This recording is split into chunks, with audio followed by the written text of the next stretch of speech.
Hello learners, welcome to English with Nitish. आज हम बात करेंगे अंडरस्टेटमेंट की, जो कि एक लिटरेरी डिवाइस है, पोएटिक डिवाइस भी है ये। कभी फुर्सत में हम लोग literary, poetic, rhetorics, figure of speech सबका अंतर समझेंगे। बट फिलहाल ये जान लें, इसका इस्तेमाल पोएट्री में थोड़ा कम ही होता है, स्पीच में, राइटिंग में कम होता है। कम नहीं होता है, स्पीच राइटिंग में थोड़ा ज़्यादा होता है बेसिकली, बट फिर भी इसका इस्तेमाल कम होता है। क्या होती है ये चीज़?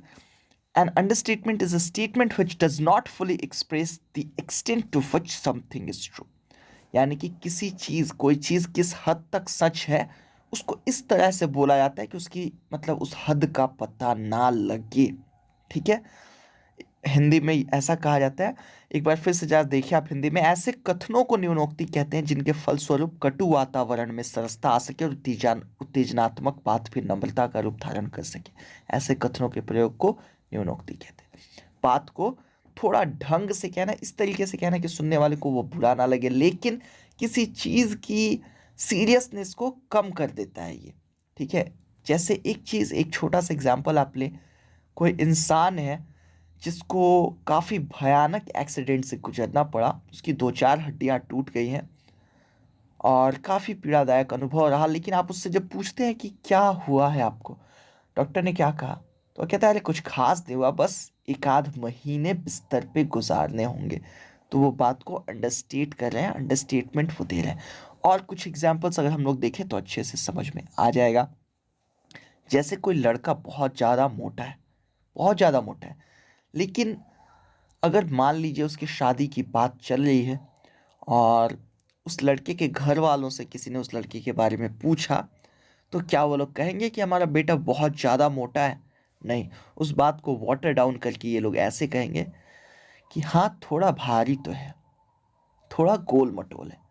लेकिन क्या ये बात बताती है कि असल में वो कितना मोटा है? नहीं, वो बहुत ज़्यादा मोटा है, इन लोगों ने थोड़ा भारी है, थोड़ा गोल मटोल है कह के उस बात को कम कर दिया, उसको वाटर डाउन कर दिया। तो यही होता है कुछ अंडरस्टेटमेंट, जिसे हिंदी में न्यूनोक्ति कहते हैं। आमतौर पर इसका इस्तेमाल हास्य के उद्देश्य से किया जाता है, किसी को हंसी दिलाने के लिए। इसके अलावा विनम्रता दिखाने के लिए, पोलाइटनेस भी विनम्रता होती है, मॉडेस्टी भी एक तरीके की विनम्रता होती है। मॉडेस्टी जिसमें आप ज़्यादा क्रेडिट नहीं लेना चाहते किसी चीज़ का।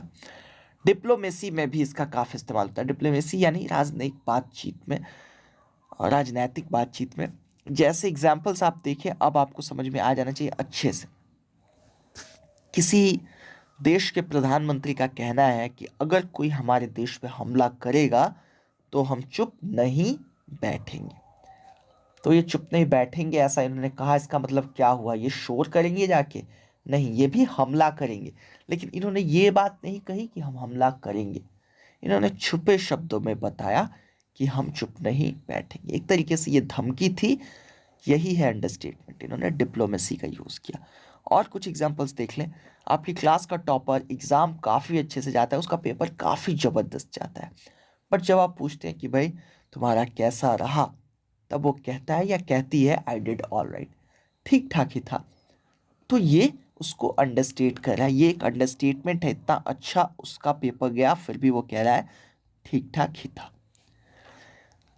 अगर कोई 4-5 घंटे तक एकाएक उसकी आंख लग जाए और वो सोया ही रह जाए, 4-5-6 घंटे तक सोया रह जाए, और एकदम सोए, और तब आप उससे पूछे कि अरे तुम सोए हुए थे क्या दोपहर में, और वो कहे हाँ हाँ थोड़ा ऊँघ गया था, बस जरा सी आंख लग गई थी। 5-6 घंटे सोने के बाद कोई कहे ज़रा आंख लग गई थी या ज़रा ऊँघ गया था, तो ये एक अंडरस्टेटमेंट है, बात को कम करके बताया जा रहा है।